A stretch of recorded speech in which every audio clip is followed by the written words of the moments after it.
Good morning, America. For our viewers in the West, President Trump backing off his threat. Our John Carl spoke with him. The record-breaking astronauts head home, and the new champ on a hot streak. Breaking overnight, the U.S. and Iran agreeing to a ceasefire. A 2-week pause on the fighting once Iran reopens the Strait of Hormuz. Hours after President Trump threatened that a whole civilization will die, sending shockwaves around the world. This morning, the reaction from the markets and the clock ticking. Back to Earth. We just went sci-fi. Stunning images captured by the boundary-breaking astronauts. Wait until you see the Earth set, the zero-gravity snack, and the solar eclipse selfie. Major developments in the case of the Long Island serial killer. School bus scare. Clipped by a fast-moving train with 29 kids on board. The driver now facing charges. What she said as we hear from one of those students. The fate of the Hawaii doctor accused of trying to kill his wife on a hike. The only thing that got him to stop was being caught red-handed. Now in the hands of the jury. It is essentially she said, he said. Desperate search for the American woman missing in the Bahamas. Local police search by land, sea, and sky. Victor Akendo is there. This ride normally takes about 20 minutes. It took Lynette's husband more than 8 hours. Turning the page after the heated Final Four exchange, now what South Carolina coach Don Staley and UConn coach Gino Auriemma are both saying. Big bet on blue collar. The home improvement giant's major new push, saying artificial intelligence can't climb a ladder and can't fix your roof. Meet the 18-day Jeopardy champ on a roll with his right answers. Plus, surfer meets whale. Whoa! Oh my God! And double trouble. Am I having a hallucination? Meryl Streep and Anna Wintour striking a pose together on the cover of Vogue. Don't I know you from somewhere? You do look familiar. As they count down to The Devil Wears Prada 2 and we race into Wednesday morning. By all means, move at a glacial pace. You know how that thrills me. Live from ABC News headquarters in New York City, it's Wednesday. Good morning, America. So many classic lines in that, and we cannot wait for the new one that's coming out next month. Good morning, America. Good morning. That was a little tease right there, but also ahead this morning. There is 1 week until tax day, but before you file, we have a new warning from the IRS about scammers using AI to try to cheat you out of your money. First, the breaking news overnight, a 2-week ceasefire in the war with Iran, just 90 minutes ahead of President Trump's deadline for a massive bombing campaign that Trump said would wipe out Iran's civilization. The vice president is calling this a fragile truce. John Carl just spoke to the president. Ian Pannell has the latest from the region. Rebecca Jarvis tracking gas prices. And Rachel Scott starts us off from the White House. Good morning, Rachel.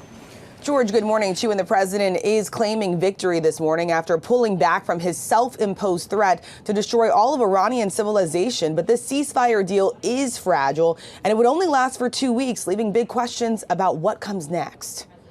This morning, President Trump backing off his threat to wipe out a whole civilization, agreeing to suspend attacks on Iran for 2 weeks once the country reopens the Strait of Hormuz. Let us be clear, a ceasefire is a pause, and the joint force remains ready if ordered or called upon to resume combat operations. Just 90 minutes before his self-imposed deadline, the president writing on social media, this will be a double-sided ceasefire, saying we received a 10-point proposal from Iran and believe it's a workable basis on which to negotiate.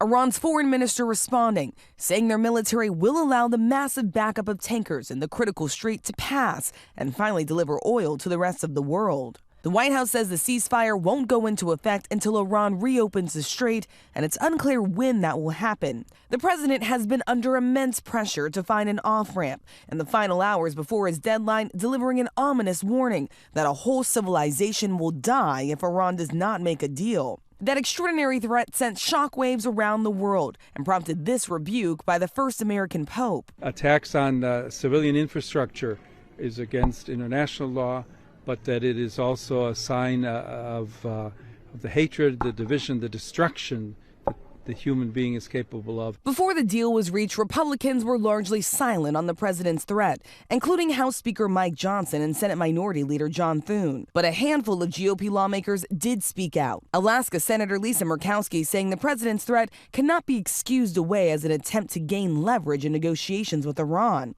And Republican Senator Ron Johnson, a staunch Trump supporter, signaling the president went too far. I do not want to see us start blowing up civilian infrastructure. I do not want to see that. We are not at war with the Iranian people.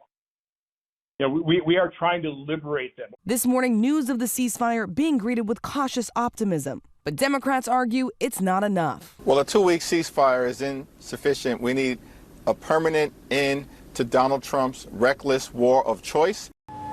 So this morning, Pope Leo is welcoming the news of a ceasefire. The president says the United States will be helping with the traffic buildup in the Strait of Hormuz, but it's unclear what exactly that will look like.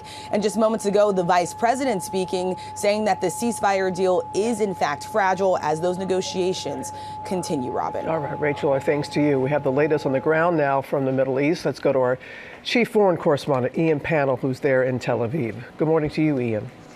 Yeah, good morning to you, Robin. The president declaring victory, but so is the Iranian regime as it announces that the country is going to temporarily halt retaliatory attacks in the region to allow these negotiations to take place. It also says it's going to reopen the critical Strait of Hormuz for the next 2 weeks. But honestly, there are many unanswered questions about what's actually been agreed and achieved. Although the Strait of Hormuz will reopen, for now it'll be controlled by the Iranian military, whereas before the war there was free passage for all vessels through that vital waterway. Iran's military has, of course, suffered devastating attacks by the US and Israel, but some of the stated war aims have not been achieved.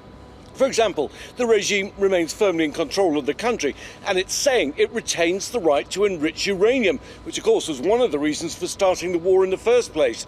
Iran's proxies in the Middle East also remain in place, despite the White House saying severing support for these groups was another clear war objective. Iran also claiming all US forces will withdraw from the region and that sanctions will be lifted.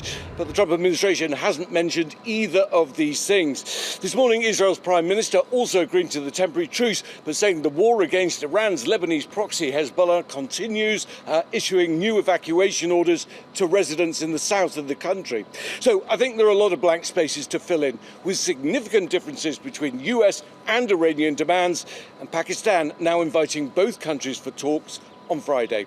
Michael? Yeah, a lot of blank to fill in and 2 weeks to do it. Ian Pannell, thank you so much. And let's bring in our chief economics correspondent, Rebecca Jarvis, with the market reaction, oil prices and gas prices. Good morning, Rebecca. Good morning to you, Michael. And we are poised for big gains in stocks this morning and a huge drop in the price of oil. The market is set to open more than 1,000 points higher, and oil prices are below $100 a barrel, down more than $17 this morning. The bottom line for your money this morning, the national average for a gallon of gas is $4.17. Analysts believe pump prices could start reversing nationally in the next 48 hours by a few cents every day if prices hold here. Gas Buddy's Patrick DeHaan estimates that we see pump prices below $4 within 2 weeks. The most important question going forward, however, is to what extent does shipping via that Strait of Hormuz pick up in the coming days? It needs to pick up. We need to see a free flow of tankers there, George, in order to hold on to these stock gains and see oil prices and gas prices trend lower, George. That is a huge question. Okay, Rebecca, thanks very much. Let's bring in our chief Washington correspondent, Jonathan Karl. John, we just heard Ian say a lot of blank spaces in this agreement. You just spoke with the president. He's trying to fill some of them in. Yeah, and look, but first, this is the most stunning reversal that I think we have ever seen in American politics. In about 10 hours, the president goes from threatening the annihilation of Iranian civilization to saying he's got an agreement that will bring about a golden age of peace in the Middle East. But look, the threat not only activated the Iranians to do something, it more importantly got the Pakistanis and the Chinese to in turn pressure the Iranians to agree to do something that they weren't willing to do before. But massive questions ahead. This is classic Trump negotiating technique. The question is, can you get from this deal that he's now done to something lasting? And will the deal sustain itself? And Rebecca pointed out, so much of this is about the Straits of Hormuz and whether or not Iran is going to be in control, the United States is going to be in control, who's going to pay, whether it's really going to be open. Yeah, look, this is the big question, and I did speak to the president just a short while ago. First of all, he believes that his threat is the only thing that made this happen. I asked him, are you going to be willing to allow the Iranians to charge a toll? They're talking about a $2 million for ship toll through the Strait of Hormuz. And he said to me, well, maybe it will be a joint venture. Maybe it'll be a U.S.-Iranian toll, and we'll each get a piece of it. I also asked him about something else that you heard Ian mention that the Iranians are saying, which is they maintain their right to enrich uranium. And he was adamant on this point. He said there will be no enrichment. But that was in the 10-point plan that he said is the framework. Well, he said is a starting point for negotiation, is a starting point. He says that it won't be in the final deal. But we'll see. These are huge questions. I mean, basically, that 10 points is what the Iranians were saying before the war started. So we'll see if they're going to be negotiations begin on Friday. John Carl, thanks very much. Well, thank you both. But now we're going to turn to the Armistice 2 astronauts on their way home after completing a critical step overnight, and we are getting stunning new images of the moon as it has never been seen before. And Sam, I know this had you up all night too. I really couldn't stop scrolling and looking at every image and kind of trying to see where it came from and who had released it. But NASA did release some photos, and we were all moonstruck. Take a look. Overnight, Artemis 2 astronauts completing the first of 3 trajectory burns. That's like tapping the gas on the car to put you in the right lane, as the crew now speeds back to Earth. We just went sci-fi. Stunning images captured by the record-setting astronauts who spent about 7 hours circling the moon with high-resolution cameras. Okay, science, we're getting set up for sunrise. Most notable images dubbed EarthSat, where we can now see the Earth below the moon's horizon, captured through the spacecraft window during the flyby of the moon. This continues to be unreal. The sun has gone behind the moon. As the astronauts were amazed by the moon eclipsing the sun from space on Monday evening. It is absolutely spectacular, surreal. As the sun slipped behind the moon, it put the crew in darkness for a full 54 minutes. So, of course, you take a selfie while wearing your solar protective glasses. The shadowy black and white images were cool, but so were those high-res images. Every image from Artemis 2, incredible. But there's one that caught a lot of people's attention. Watch the crew reaching zero gravity, which is amazing on its own. But do you notice anything in this picture that seems out of place? Right. It's a Nutella photo bomb. And whoever brought that on board is my spirit animal. Saying in a post on X, Nutella said, honored to have traveled further than any spread in history. The internet went wild, and for a while it actually eclipsed that hashtag, eclipsed the Artemis 2 hashtag. Oh, wow. Whoever brought that on board is Nutella's spirit animal. Yeah. All right, well, thank you, Sam. That was great. And let's go to Ginger for a look at the forecast for splashdown on Friday. Ginger, good morning. Yeah, good morning to all of you. So we want the Nutella safe, but obviously we will definitely want the astronauts safe. And that is what this forecast is all about. It's about the recovery, the wind, the waves, the precipitation, and the visibility. So there is a cold front approaching Southern California on Friday night. So we'll have to watch it carefully. But at this moment, NASA says, and we look at the models, saying it looks pretty good for all of those. Wave height has to be less than 6 feet. This is all about helicopters and everybody trying to get to that splashdown. Winds less than 28 miles per hour, visibility and clouds, and then rain. That's the one we're going to have to watch. You can't have rain or lightning within 35 miles, but right now it's looking good. So we'll keep an eye on it. George. Okay, Ginger, thanks very much. We're going to turn now to new developments in the Long Island serial killer case. Rex Schuerman is due in court today, expected to change his plea to guilty. Chief investigative correspondent Aaron Katursky is at the court. Good morning, Aaron. And good morning to you, George. Rex Schuerman's due here at this courthouse a short time from now, where he is expected to change his plea and admit that he is the Gilgo Beach serial killer. Prosecutors here have charged Schuerman with the murders of 7 women. He is expected to plead guilty to all of them, plus an additional murder. All the victims, young sex workers whose remains were found starting in 1993 along the shoreline near Gilgo Beach and elsewhere here on Long Island. The architect and father has pleaded not guilty and was preparing to stand trial in September, and prosecutors said they amassed DNA evidence from a hair on burlap used to wrap some of the victims and pizza crust in the trash outside Schuerman's Manhattan office. They said he used the alias Thomas Hawk to communicate with dozens of sex workers, kept a blueprint of his killings that included a list of supplies, locations of dump sites, and reminders to burn gloves and dispose of drop cloths. Families of the victims are expected here at court, hoping to hear answers to questions some of them have had for the better part of the last 40 years. Guys? Can only imagine. All right. Thanks to you, Aaron. Now the Florida school bus driver arrested after police say she drove a bus full of children over railroad tracks as a train was approaching. The incident caught on camera, and Will Reeve is here with more. Good morning, Will. Good morning, Robin. This is inches from catastrophe. Heart-stopping video from inside and outside of this bus full of kids, and now the bus driver is facing charges. This morning, terrifying video showing a school bus in Florida filled with 29 children, clipped by a fast-moving train at this intersection. The bus driver, Yvonne Hampton, now out on bond. Trains don't sneak up on people, folks, and that's what led to this arrest. Poor judgment that placed children at risk. Listen to the children screaming as the train speeds by. 12-year-old Cheyenne Gant and her mom Tiffany say she was on the bus with some of her classmates and tried to warn Hampton. She stopped on the tracks specifically and then didn't move whenever we were all yelling train. And it was very scary in the moment. According to the arrest report, Hampton claimed there was a car at the intersection and she was waiting for the car to move. She said the car began to move, so she began to go over the other side of the tracks, but the car stopped. The defendant said she then had to stop right where the bus was parked. After reviewing video and audio from the incident, the responding officer says he heard Hampton say, "Not gonna stop for no train," and that she proceeded over the tracks after the railroad crossing warning lights had activated, bells sounded, and arms lowered. I think I'm just going to be more stressed and have higher anxiety whenever being on the bus. She's my only daughter, so it's somebody that she could have taken out of the world along with 28 other children that could do great things to the world. And she just had no regard for her actions.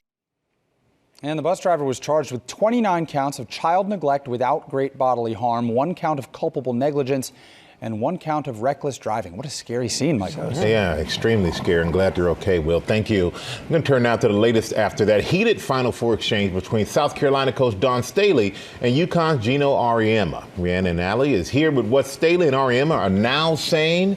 And, good morning. Good morning to all of you. Yes, in sports, the biggest battles and the biggest lessons aren't always on the scoreboard, but we are happy to report 2 of the best coaches in women's college basketball appear to have made peace. Both South Carolina coach Dawn Staley and UConn coach Gino Auriemma have spoken with each other, and they're now both speaking out. Staley releasing a statement first yesterday afternoon, urging fans to, quote, turn the page. This after those tense moments between the two made headlines at the NCAA women's semifinal game. South Carolina pulling off that win 62-48, but it was the final seconds that really stole the show.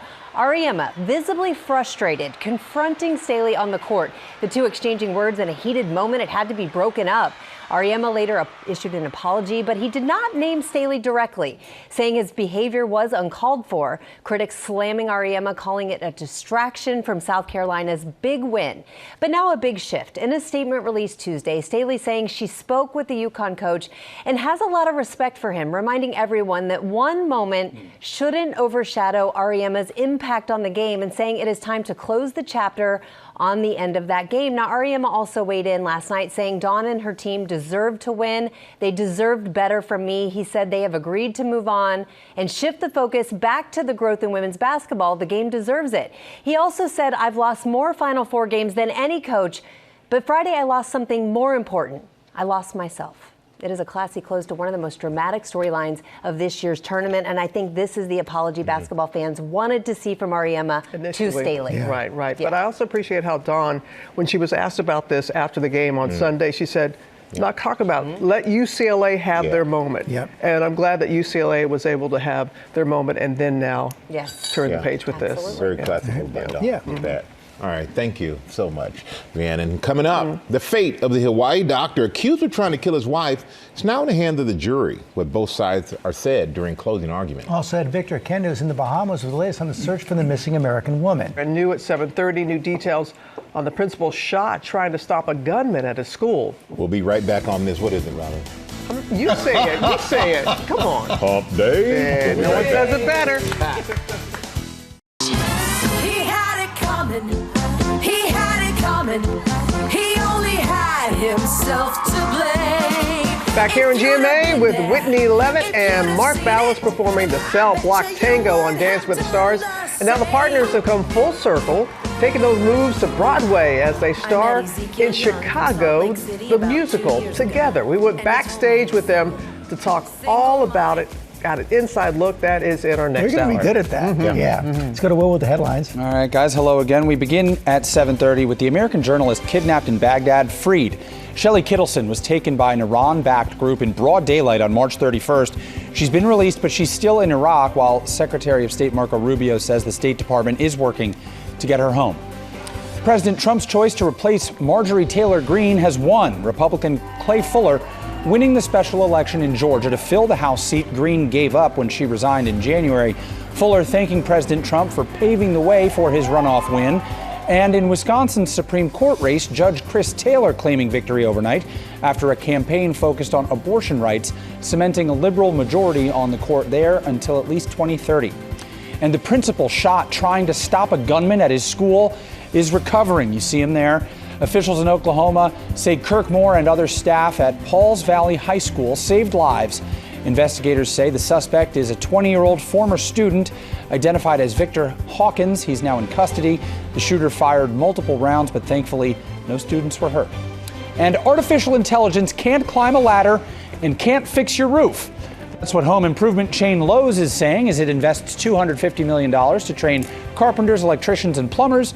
And interestingly, a recent survey found 92% of construction firms are struggling to find people to do their jobs. So this is a good path for folks. Very good path. Yeah. Good thing they're doing that. All right, Will, thank you. Going to turn out to deliberations in the case of the Hawaii doctor accused of trying to kill his wife. His fate is now in the hands of the jury after closing arguments yesterday. Now, Trevor Ault joined us with the latest. Good morning, Trevor. Good morning, Michael. So the jury's already deliberated for several hours, and they'll be back at it today. As Dr. Koenig's defense says this is essentially a case of he said, she said accusations. But the prosecution says a guilty verdict is the only decision that makes sense. The intent behind every single plan was to kill Ariel. This morning, the fate of Dr. Gerhard Koenig is now in the hands of a jury. They'll decide whether the Hawaii anesthesiologist, accused of trying to kill his wife on her birthday last year, is guilty of attempted murder. The only thing that got him to stop was being caught red-handed. Prosecutors allege after Dr. Koenig's wife Ariel had an emotional affair, he tried pushing her off this steep cliffside in Oahu, then tried injecting her with a syringe before bashing her head repeatedly with a jagged rock. Dr. Koenig claims his wife attacked him, and he hit her twice in self-defense. A pair of hikers testified they heard Ariel's screams and stepped in to help, and one of them saw Dr. Koenig hit Ariel. What happened on the mountain before the hikers got there?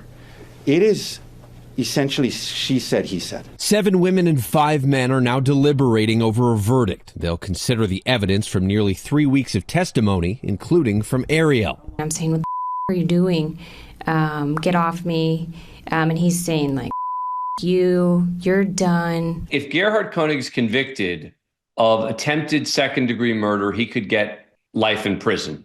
If he is convicted of one of the assault charges, instead, he could get potentially almost no jail time. What he is convicted of, if he's convicted of anything, could be absolutely critical. And a reminder, Dr. Koenig's son testified minutes after the fight. His father called him and confessed. Though Dr. Koenig denies ever confessing, he says his son must have misunderstood him as he was speaking frantically, though they both agreed the doctor never said anything about self-defense or his wife attacking him first at the time of that call, guys. Okay, Trevor, thanks for returning now to new clues in the search for the American woman missing in the Bahamas. Her husband told police she fell overboard. Local police weighing in. Victor Kendo's in the Bahamas with the latest. Good morning, Victor.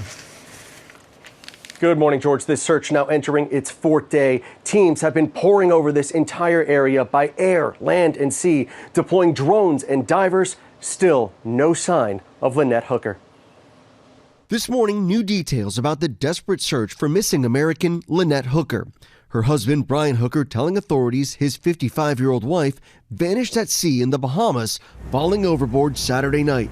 Overnight, Bahamian police confirming they still consider this a search and rescue operation, revealing efforts so far have spanned land, sea, and sky, using drones, divers, and help from the U.S. Coast Guard. She could have drifted off because of the strong weather, the strong winds or the strong current. Lynette's husband telling authorities he and his wife left Elbow Key Saturday evening on an 8.5-foot dinghy to head back to their sailing yacht named Soulmate. But they encountered poor weather, Brian saying his wife fell overboard along with the boat key and the engine shut off. Lynette's daughter, Carly, describing what he told her. He said that my mom's missing and that she fell out of the boat and that he threw a life jacket to her or something, and he doesn't know if she got it or not, but then he paddled the shore. Brian making it back to Marsh Harbor, where he reported Lynette missing around 4 a.m. Easter Sunday. We're on a ferry from Marsh Harbor to Elbow Key. This ride normally takes about 20 minutes. It took Lynette's husband more than 8 hours. The couple were avid sailors, documenting their travels on social media. Their dinghy, seen here. Carly says her mom was fit and a good swimmer. Now, in a statement, she is calling for a full and complete investigation into her disappearance. I just hope we find her. And Bahamian police are asking anyone with any information to contact them. Guys? And hopefully they will, Victor. Thank you. We are back now with 1 week to go until tax day, like we need to remind folks of that. And this morning, the IRS sounding the alarm about AI scam calls that are increasingly seeming real. Elizabeth Schulze joins us with what you need to know. Good morning to you, Elizabeth. Hey, good morning, Robin. A lot of people are feeling the urgency of tax season, yours included, with that April 15th filing deadline coming up very fast. This does make it a prime opportunity now for scammers to swoop in, and this year the IRS says that tax scams are getting even more sophisticated because of AI. This is a priority call. Please stay on the line. We're calling on behalf of the tax resolution team at IRS Debt Help Center regarding a matter tied to your tax record. This morning, 1 week until tax day, scammers are trying to cash in. This year, the IRS warning AI is making scam callers seem more legitimate. Here's an example that was intercepted by the company Nomorobo. Our records show you've been identified as a candidate for emergency tax relief. Under the currently not collectible, this program is designed to give taxpayers like you a real path forward. However, these relief slots are limited and they're filling up fast. The voice sounds calm while referring to a real status at the IRS, currently not collectible. If you're one of the millions who owes money to the IRS, the message might catch your attention. Unfortunately, tax scammers are using AI to sound more realistic, use actual information, deductions, credits, or even programs that the IRS offers to taxpayers for either tax relief or for collection. And as scammers get smarter, they're making more money with each scam. The FTC says it's seen a spike in people losing $100,000 or more to scams, with overall fraudulent losses up 430% over the past 6 years. So a couple of tips here. The IRS says that they will never reach out to you via phone, text, email, or social media. So if you get contacted that way by someone claiming to be the IRS, it is probably a scam. Don't respond. You can actually report it by sending a screenshot of the message to phishing@irs.gov in an email. Official notices, guys, from the IRS do come in writing through the good old-fashioned snail mail. Snail mail, that's right. Never forget that. Just Elizabeth, look in the mailbox. That's it. We appreciate you so much. Thank you, Elizabeth. Back now with our play of the day and the Jeopardy champion on a roll. Sam, you have the story. Michael, it's kind of my chance to host a game show for just a second, maybe a half a second. The category is Top Jeopardy contestants. The clue, he now holds the 10th spot for the most consecutive wins. The answer, who is Jamie Ding? How did I do? Is that hosted? Wow, that was so silent right there. You kind of did both. I got nothing out of anybody. All right, that's right. Jamie has now won his 18th day in a row on Jeopardy. And if he wins tonight, he could tie for 8th place. The self-described bureaucrat and law student from Lawrenceville, New Jersey, wowing the audience with his wide array of knowledge, showing off his pop culture chops last night in the category Good Sense, spelled S-C-E-N-T-S. Take a look. Wearing her Cloud or Mod Vanilla might make you popular. You're going to be popular. Jamie. Who is Ariana Grande? Right. Very good. Very good. A good one. Did you have it at home? I did. Oh, yeah. Yeah. Okay. All right. The 2013 Princeton grad went on to win Final Jeopardy. Host Ken Jennings sharing the good news. Here that is. You're now an 18-day champion, Jamie, and you've cleared $500,000, $530,372. Got to be nervous. Sting grew up in the Detroit area, and fun fact, he's not just passionate about answers in the form of a question. He revealed on an earlier episode that he and his sister also have an Instagram account devoted to reviewing a particular Chinese dish, General Tso's chicken, which, by the way, is bite-sized chicken deep fried in a sweet and tangy sauce. The account is called Attorney General Tso's, which is worth a follow, I think. To watch Jeopardy and see if Jamie keeps his winning streak, you can go check your local listings, but you should be watching Jeopardy every night anyway. All this time I thought it was General Tso. It's so? I don't know. Is it so? Oh, really? I thought it was. Oh. I'm like, I could have been wrong. I love it. I love it. It's good. No, good. It is good. It is. People were just afraid to correct you. But you guys weren't. We're family. Thank you. We are family. Coming up, it's our home run road trip. Boston we go. Ashin Singh is there showing us some wicked good food they're serving up there at Fenway. Come on by. Good morning, America. It's 8 a.m. The U.S. and Iran agreeing to a ceasefire, a 2-week pause on the fighting, once Iran reopens the Strait of Hormuz.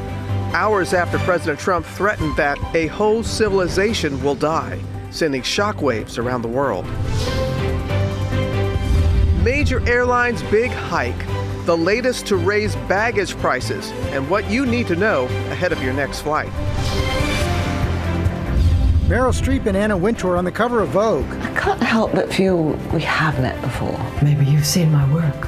What the two are saying about The Devil Wears Prada 2 and embracing Miranda Priestly.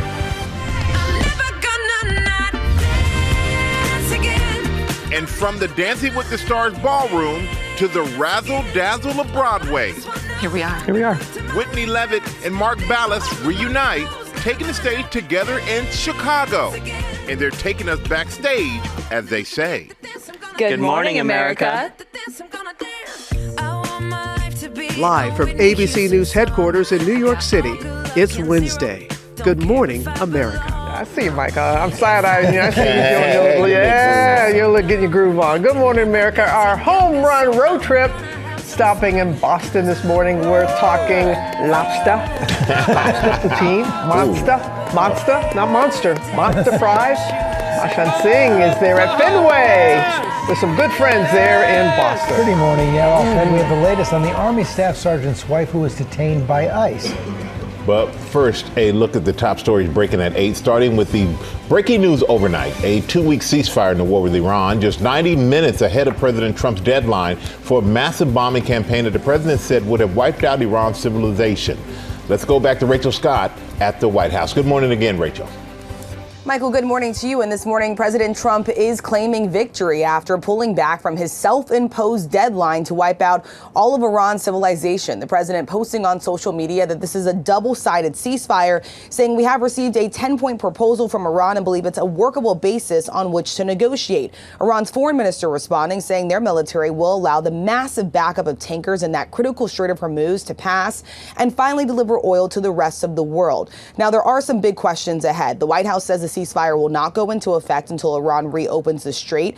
The president also says the United States could be helping with that. It's unclear when that will happen, how that will work. It's also unclear whether or not Iran has agreed to have no enrichment of uranium. We're hearing that from the president this morning as well. He's saying that the Iranian regime has been productive. So it's unclear exactly what comes next. And of course, the vice president is out this morning calling this a fragile deal because it only lasts for 2 weeks once Iran agrees to reopen that strait, George. Rachel Scott, thanks. Return now to the wife of an Army Staff Sergeant who was detained by ICE. She has been released back home this morning, but her future is uncertain. Jay O'Brien is tracking her case. Good morning, Jay. George, good morning to you. In a dramatic turn of events, Annie Ramos, the wife of a U.S. Army Staff Sergeant, arrested less than a week ago by ICE on a military base, is now free following public backlash. In a statement to ABC News, the 22-year-old newlywed said she was deeply grateful to her husband, family, and community. Because of them, I am home, she wrote. Ramos and her husband, Staff Sergeant Matthew Blanc, were married just a few days when they went to check in at a military office at Fort Polk, Louisiana. The base ultimately quietly called ICE after learning Ramos, who was brought to the U.S. when she was a baby, is undocumented. ICE then bringing Ramos to a detention facility, preparing her for possible deportation. The Department of Homeland Security saying at the time that it was not going to, quote, ignore the rule of law. But yesterday, with little explanation, after 5 days, Ramos was free. DHS now saying that she's been outfitted with a GPS monitor and will still face deportation proceedings. Before her release, Ramos's husband, that Army staff sergeant, vowing to stand by her no matter what it takes. Robin. That is exactly what he said. All right, Jay, thank you. Going to turn now to the airlines hiking baggage fees. Hannah Battah is here with the latest. What, Delta, Southwest? The list grows on and on, Robin. Good morning. Travelers have already been paying a premium for rising flight ticket prices, but airlines are still scrambling to recoup losses from the surging cost of fuel. So more airlines are adding extra fees and various surcharges for passengers. Southwest and Delta have become the latest airlines to raise their checked bag fees by $10, blaming those higher fuel costs for the reason. They're now charging $45 for a first bag and $55 for a second. And on Delta, a third bag will run you $200. Yet the company says this is the first time it's raised baggage fees in 2 years. United Airlines and JetBlue announced baggage cost increases just last week.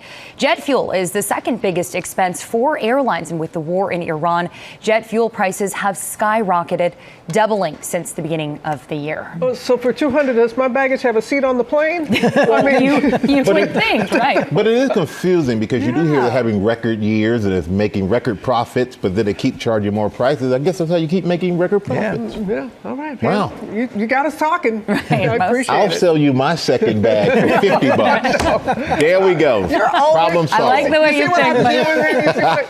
Coming start a business. Our GMA morning menu when Miranda met Anna Wintour, leaning into the hilarious big screen portrayal that is inspired by her. All set in pop news, Super Bowl winning quarterback Sam Darnold is adding another ring to his collection. We have new photos from his wedding. Plus, Whitney Leavitt and Mark Ballas take Broadway. What the dancing duo is saying about reuniting in Chicago as they teach Will Gann some of their moves. See him going right there. Hey. Pretty good. Yeah. And Sam, he's with Tori Johnson and some special guests. Hey, you guys. Hey, Michael. So, Tori, everybody's so well behaved. I don't even know what to do. Give him a minute. Give him a minute to warm up. Yeah. Let's get ready for Deals and Steals. Tori's brought some men on a mission to bring you the biggest bargains from their companies, including Desperate Housewives star Jesse Metcalf, a celebrity hairstystist, a health enthusiast who created a protein pasta that he credits for losing 150 pounds. That's all coming up right here on GMA. And they're well behaved. Yeah.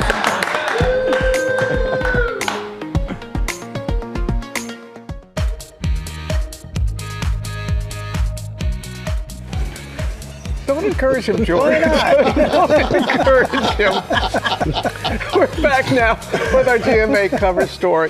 Meryl Streep graces the cover of Vogue alongside Anna Wintour herself. The pair talking about The Devil Wears Prada 2, and now Anna learned to love. Well, she's learned to really lean into this, hasn't she, Deborah Roberts? Why Before, not? not so much. Now she is. Now she is. Robin, Yeah. guys, I got to tell you, this is a good one. It's one of Hollywood's most anticipated sequels. The trailer itself almost broke the internet. 200 million views in 24 hours.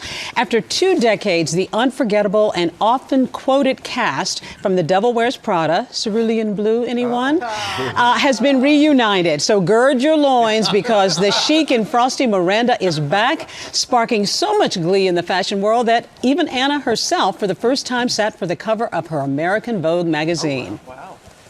All right, everyone, gird your loins. 20 years after The Devil Wears Prada made its groundbreaking screen debut, Meryl Streep and Anna Wintour striking a playful pose on the cover of Vogue's May issue. Don't I know you from somewhere? You do look familiar. The two powerful women teaming up to promote the highly anticipated Devil Wears Prada 2. I can't help but feel we have met before. Maybe you've seen my work. Maybe. The global fashion queen clearly leaning into her fictional counterpart, telling Vogue it's such an honor to be played by Meryl, however distant Miranda is from myself. Who wouldn't think that that wasn't the most extraordinary gift?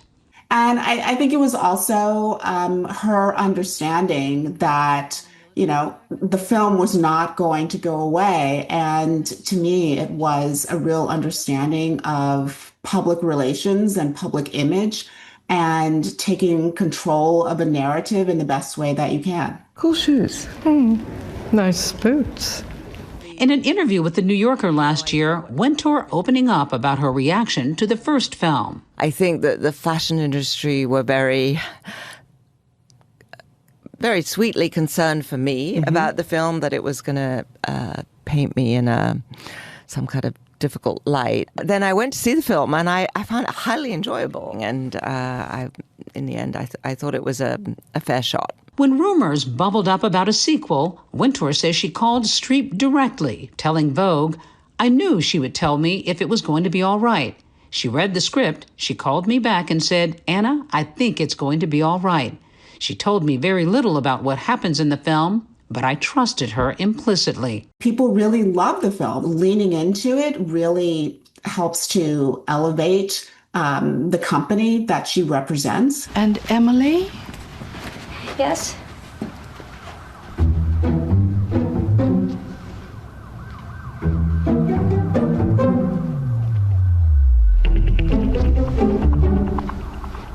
That's all.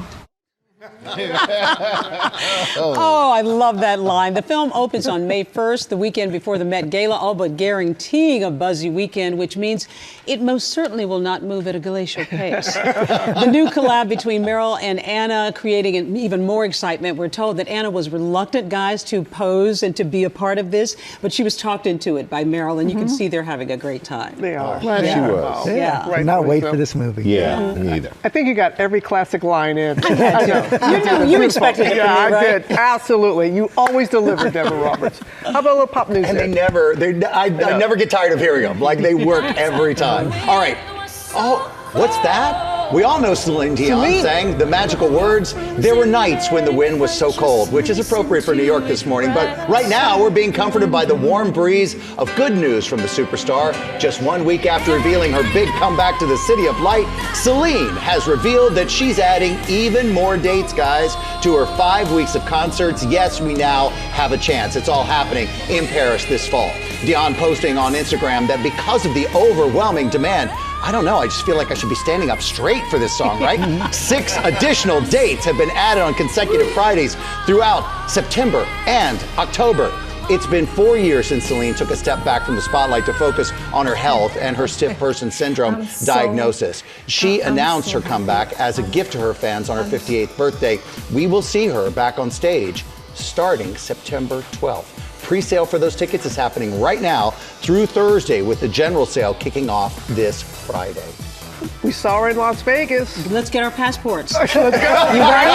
You ready? Let's do it. Road trip. I'm ready. I'm ready. We got to send the camera along, though. I want to see how this all goes down. All right, now it's time for pop sports with a little dash of matrimony. It's because the Super Bowl winning quarterback Sam Darnold is adding another ring, ladies and gentlemen, to his collection. But this time it's a wedding band. After leading his team to victory after the Patriots in Super Bowl 60, he's continuing his winning streak, if you will, tying the knot with fiancée Katie. The couple getting married surrounded by their friends and family in Rancho Santa Fe, California, beautiful wedding spot. And one of those close friends, fellow NFL quarterback Josh Allen, who served as one of Darnold's groomsmen. Katie also posting this photo showing off their wedding bands. It's on their ring fingers, everybody. On Instagram with a caption, "Big year for rings." She's so right. And here's some stats for you. Darnold finished his 2025 regular season, because you know I always have sports stats in my pocket, George, with 4,048 passing yards and 25 touchdowns. But I don't think any of those yards compared to the last few yards of walking down the aisle. Congratulations to the happy couple. Look how you did that. Big year for him. Yeah, big year, nice. And also this morning, this final story, a whale of a tale, if you will, one epic video. Take a look at the hydrofoil surfer Eric Sturman. Yeah, in the waters off Oahu, Hawaii, a whale suddenly breaches and slaps that tail right on the water. Eric said he noticed the whale shadow about halfway out on his journey, but was totally surprised to see the whale up close and impersonal. And it was an even bigger surprise when he caught the encounter all on camera. Eric writing on Instagram, "This guy scared me, I'm not gonna lie." And the sound of it slapping its tail doesn't do it justice in person. It was crazy. I expected gnarly, but I'll take crazy.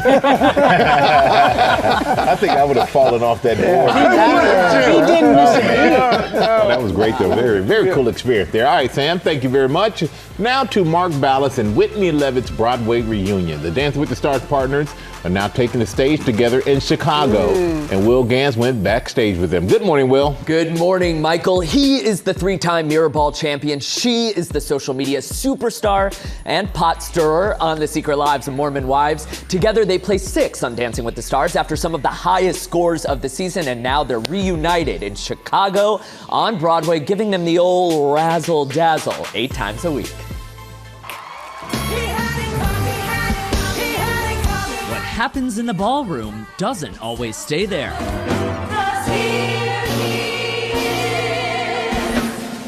Hit it! Whitney Leavitt reuniting with Mark Ballas on Broadway. If someone would have said a year ago that the two of you would be on the cover of the playbill for Chicago on Broadway, what would your reaction have been? I probably would have been like, you're crazy. What? Yeah. How? Well, I mean, yeah, I'm speechless. The Secret Lives of Mormon Wives star swapping all that drama. It's going to be chaos. For all that jazz. Who is more dramatic, literal Broadway stars or mom talk? Mom talk 1,000%. Do you see what's going on in the world right now?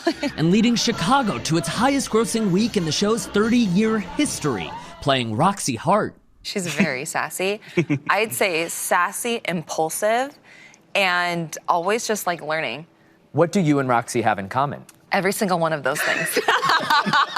And now her dancing partner Mark Ballas is joining her in Chicago as Billy Flynn, following in the footsteps of Patrick Swayze and Usher. 3, 2, 1. Wow, just so many. This is a wild moment. A dream that began for these two this past season on Dancing with the Stars. Explain something to me. When you performed the Cell Block Tango, was that an Easter egg? Was it an audition? We had to choose a piece or a song that had been done before on the show, and that was the one that was available. I just think during the rehearsals, I was like, you're gonna play this role at some point. I just could feel it, And now, here we are. Fans flocking to New York City's Ambassador Theater to see Whitney and Mark once again in sync and in costume. this is made by our Dancing with the Stars tailor. And when I came out for a fitting, the suit they tried on, I was like, I have this exact suit. This is Derek and I's tango jacket. So I've just been wearing that exact suit for Billy. Have you had any of those live theater moments yet? Has anything gone slightly askew? Oh, multiple times, 1,000%. You know, when I sing, there's also bits where I say something, and I had just sung, and I was like, I couldn't remember my next line, so I was like, I'm a star. You then have to figure it out because it's live. You gotta roll with it. Well, if ever I forget what I'm about to say on GMA, I'm just Just gonna say, say, I'm a star. Whitney's star continuing to rise both on Broadway and on Mormon Wives. What does your future on that show look like? We're figuring it out in real time. Yeah. I don't really know. I feel sometimes that it's like time to venture out. Like, this is what I'm passionate about. What is your hope for people who come to see the two of you in the show together? People get very passionate about these reality game shows. They're like, you should have won. You and Mark didn't. But we won in different ways, and we've continued this journey in a different way. So Whitney and Mark will star together in Chicago through May 3rd. Only get your tickets ASAP. And in case you guys are wondering just how much of a family affair this is, Whitney's husband Connor was at Monday's show. Derek Huff FaceTimed Mark before curtain. Julianne Hough was there in person with Mark's wife cheering him on, along with 1,100 other fans in the theater, yours truly included. Wow, great show. Moves, yeah. So fun. Yeah, you were doing Bust out the Charleston whenever anyone wants. Time now for a home run road trip. Our search for the best ballpark food in the country. Boston's Fenway Park is our second stop. Ashan Singh is there. Good morning, Ashan. Morning, George, from legendary Fenway Park. And after a much-needed win last night, we are here. And if there's one thing that Sox fans care just as much about their baseball, it's how to eat. Right, guys? Yeah. Absolutely. Yeah. So I am here with Senior Executive Chef Ron Abel. Ron, talk me through some of these delicious bites we've got. We've got some lobster poutine here, right? Yep, lobster poutine from Luke's Lobster, our sponsor from Portland, Maine. Best lobster in New England. With that, we have their chowder, crispy Cavendish French fries, smoked bacon, and scallions. It's basically a deconstructed chowder. I know try it. You're gonna see that right away.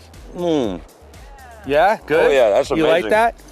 And then moving over here, other Boston dog right here with smoked bacon, Boston baked beans, onions, Cavendish fries. Bit of an ode to Beantown, huh? Exactly. And then it wouldn't be Fenway Park without an ode to Wally and Tessie, the Green Monster, and that iconic left field wall right there. This is their favorite food. Nobody has seen them eat except for me, and this is what I feed them. It's our Green Monster fry. It's my favorite fry. It's got some spice on it, a Hatch chili sauce with some cheese, some chili, a little bit of sour cream, smoked bacon, and pickled jalapenos. Oh my God. A little bit of scallion. That sounds delicious even this early in the morning. Are we gonna make one ourselves? I think we're gonna put one together. Let's do it. You want to chef it up with me? Yeah, let's chef it up. You gotta tell me what to do though, chef. All right, let's, you start with the sour cream. Sour cream. All right, we're gonna throw a couple dollops in there.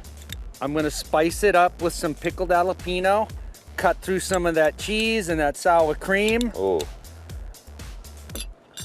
I'm gonna do a little smoked bacon on here. Mm-hmm. Bacon make everything better. Mm.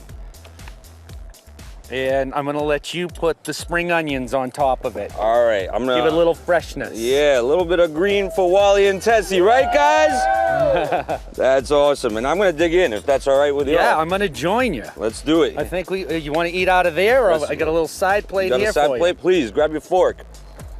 Awesome. Let's dig right in. Let's do it. All right, we're doing this together. Awesome. Cheers. Go Sox. Go Sox. Mm. That's delicious, Chef. Thank you. Good. And we've got Good cake stuff. in the can for the fans here to take home. Guys, back to you in New York. Well, wait, Ginger, when she was in Seattle, she brought us some stuff. I mean, we had some things. Nothing? Nothing. Maybe tomorrow, because we're stopping in Philadelphia. Okay. All right.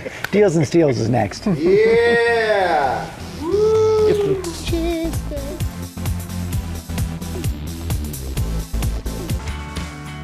Welcome back to GMA, live from New York City. You're going to love this, folks. Welcome back to GMA. Tori, Deals and Steals. She's here with men on a mission to bring you the best of beauty, wellness, food, and much more at unbeatable prices. Good morning. Yes. All right, I'm excited for please. Rash to be here because you've been here talking about your journey, but now you're going to tell us about the nutritious comfort food that you created. That's right. Yeah, so I've lost about 150 pounds. The crazy thing is I've done it eating my favorite comfort foods, pasta, rice, mac and cheese, and now we're on a mission to help others look their best, feel their best. Our pasta has 3 times the protein of regular pasta, 85% fewer carbs, so you can eat your favorite comfort food, hit your nutrition goals. And the magic ingredient? The lupini bean. It's an ancient, it's an ancient legume. It's been around for centuries. It's super high protein, high fiber, low carb, and it's really, really good for you. And it tastes good? Delicious. Okay, all right. And it's a good Smells day good. to get in on it because all the bundles you've created for us are 50% off. Right. Wow, thank you. Good. All Thank right. you so much. We know, Robin, that the right knives in the kitchen are everything. And Schmidt Brothers make some of the best. Yeah, thank you for having me. Schmidt Brothers was founded to bring modern chef knives to the everyday home cook with Appreciate chef that. quality. And today we have an assortment of our best sellers in terms of knife block sets as well as individual knives. They are phenomenal. Like the craftsmanship, the viewer feedback that I get about that it is literally the best knife that I use in the kitchen. It has made cooking and prepping easier and more joyful. And I love that combination. And you know what else I love? That you brought us 50% off. Yes, again. Oh my God. Thank you. I love how it feels in the hand, though. I love how it's very easy to handle. Feels good. All right, Robin, we got to to do a little name dropping here, okay? How about Anne Hathaway, Nicole Kidman, Jennifer Garner. Thank you, guys. And Dear makes all of them look even more gorgeous as the creative director of Virtue Labs. And you are really on a mission to help us heal our hair. 1,000%. I mean, Robin, 40% of women will lose some part of their hair by the age of 40. And so it's a real thing. So many of my clients are dealing with that. And Virtue is changing the game. They found a protein that is identical to the protein that is made of your own hair. And it's in every single one of these products. And the rejuvenation treatment is about changing the microbiome of your scalp, growing stronger hair, the edges, everything is gonna grow so much stronger. And our healing oil, we sell one every 2 minutes. And if you can see, the protein is in this product. You shake to activate it, and this will make your hair shinier than you've ever had before without weighing down your hair. Oh, see, that's key All right, too. take it from the So pro. you will love it. You'll love it. And you're going to save 50% off. Yes. Thank you. Thank you. Thank you. All right, so oh, he's back. He's back. Robin, 2 times before, Jesse's been here, sold out his skincare Like each that. time, and Like I think that. it's like our viewers love this face, this skin, and the products as well. It's 4 simple steps: to cleanse, hydrate, treat, and restore. I combined science-backed ingredients with natural botanicals to deliver real results with minimal effort. We have a daily exfoliating cleanser powered by glycolic acid, vitamin C serum, our under eye serum, which has similar. Which some of our viewers have written to me and said, I won't do Botox, but I'm getting really good results from this. Our users refer to it as Botox in a bottle because it's got similar ingredients, and we also have an anti-aging peptide moisturizer.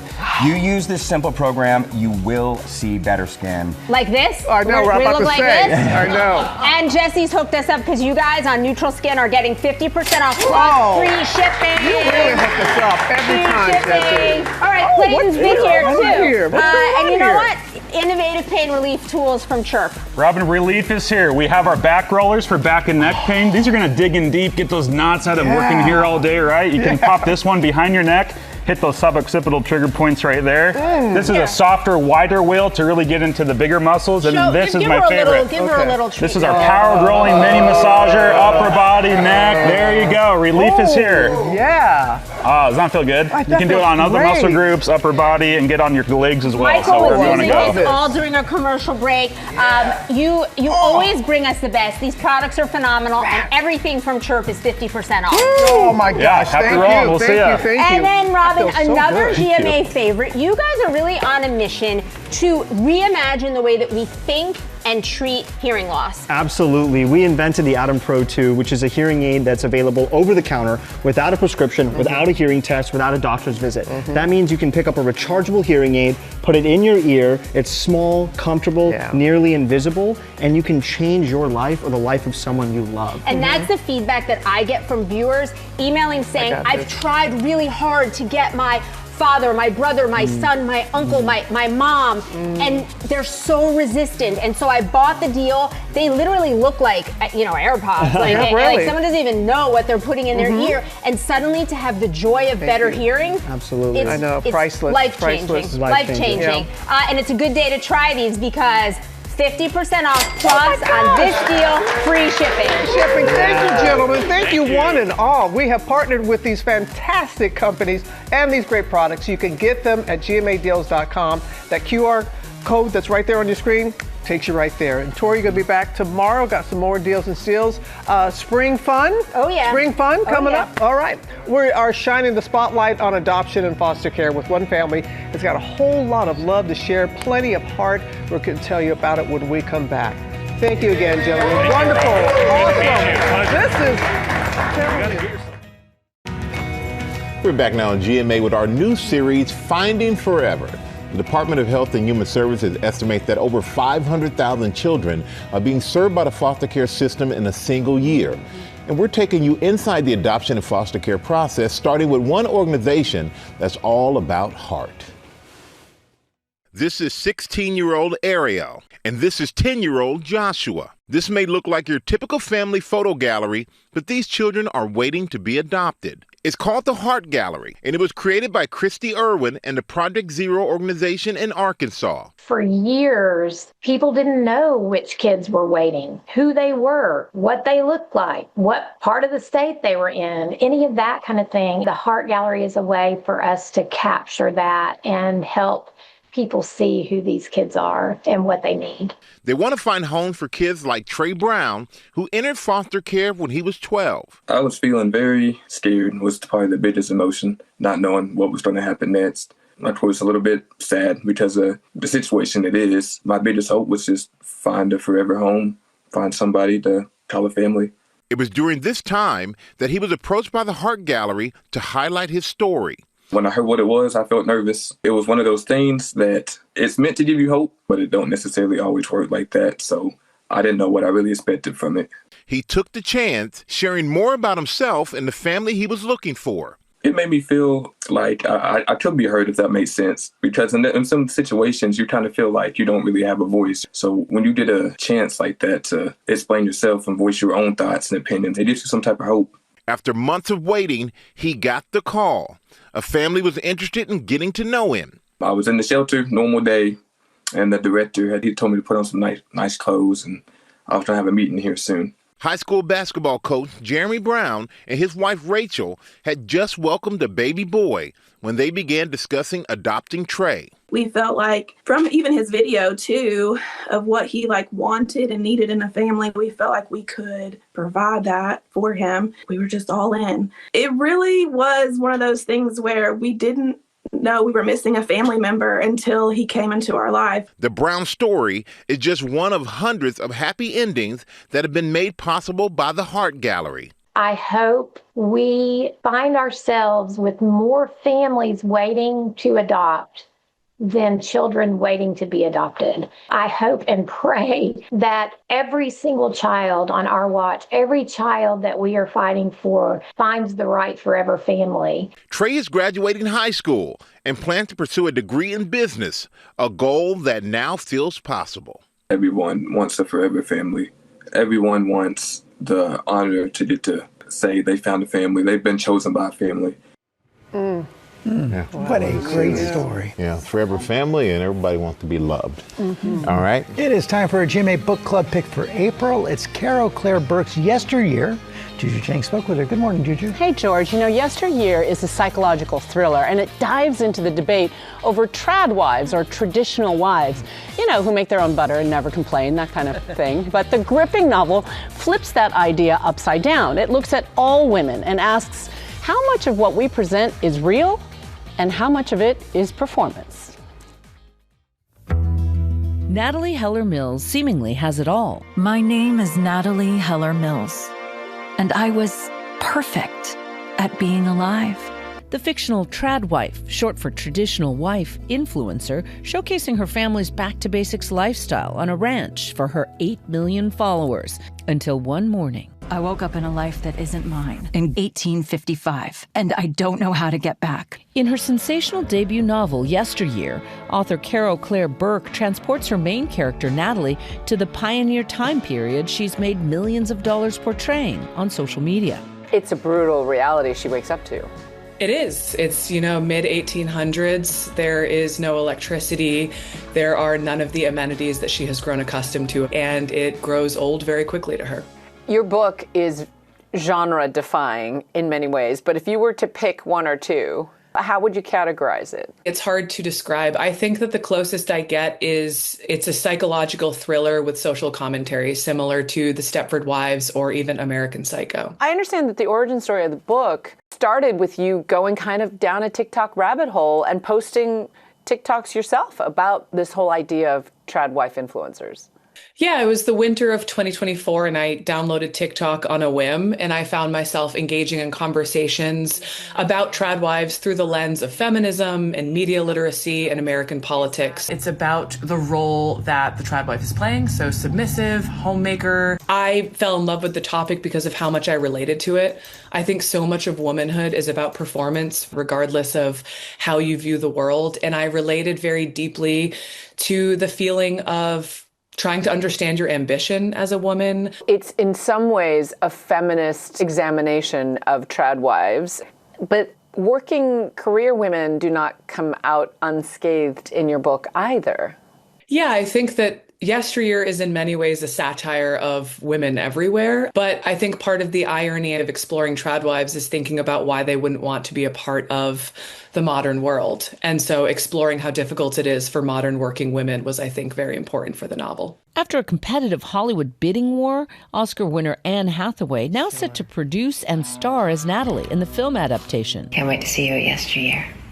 It's very surreal. They have a lot of incredible plans. With an ending you'll never see coming, Caro hopes Yesteryear leads readers to go beyond influencers and question their own reality. I think the greatest question with all of these women is what is real and what is not. But I think it gets to a greater and more terrifying question, which is, are we all performing all the time?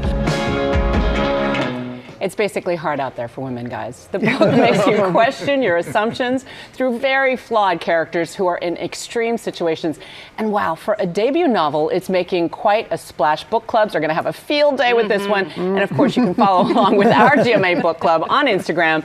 Year is out now. Walk, don't run, or you can just click. You heard Ginger. I'm all in. ready. Yeah, Ginger's in. She's hooked. I need to know. It's really Can't interesting. Thank you, Juju. Coming up, NBA star Anthony Davis is here showing us a side of him off the court. So he's going to talk about his new show.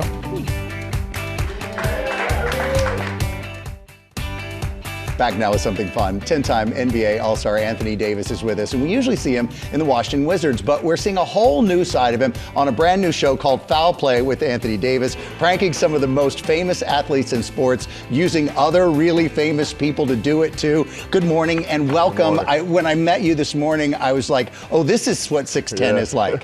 That's really tall, but of course, you're good at what you do, right? It helps me in my job, my day job. And I saw the prank. I think everyone's seen it. It went viral. Yeah. The one with LeBron and Draymond as well. Mm-hmm. You guys look like you're having so much fun. Yeah. It's a lot of fun. I mean, I love pranking people. Like, that's what I do in my spare time when I'm not playing basketball. And pranking Draymond was probably one of the most satisfactory things that I've done in my life.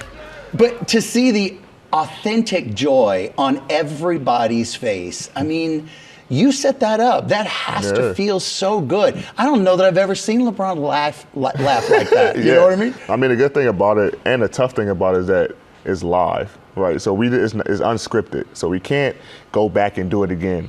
So the authenticity of everything that you see is all real. And that's what makes it fun. You know, for me, for all the guys that's on the show who's helping me, all my accomplices, it's live, it's real, and we get so much joy out of it.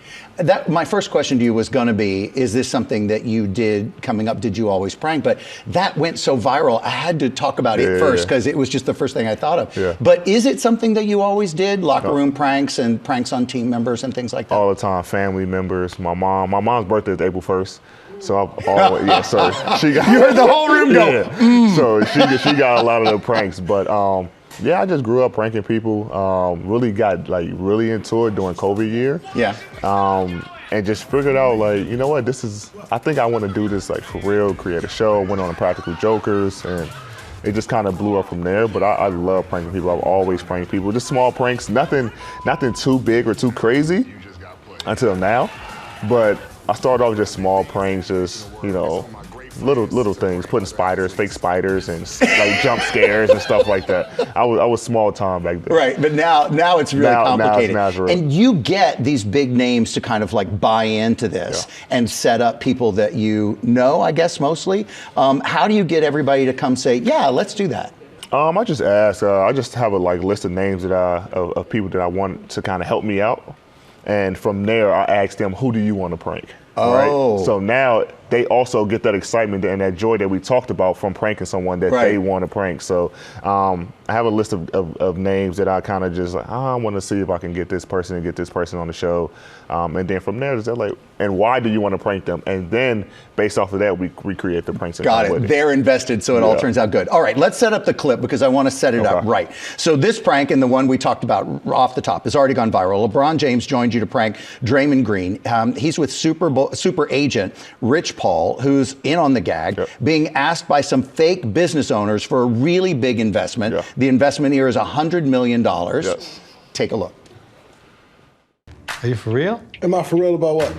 $100 million Let me today. ask you a question. I mean, I'm not going to give you $100 million Because he today. doesn't have it. You go. There you go. Well, there you go. You can't say what he has. This isn't the G League. This isn't the G League. This is the NBA. These are big boy investments. Who's just sitting on $100 million cash? A lot of the people. Lots of people. Well, then y'all should find them.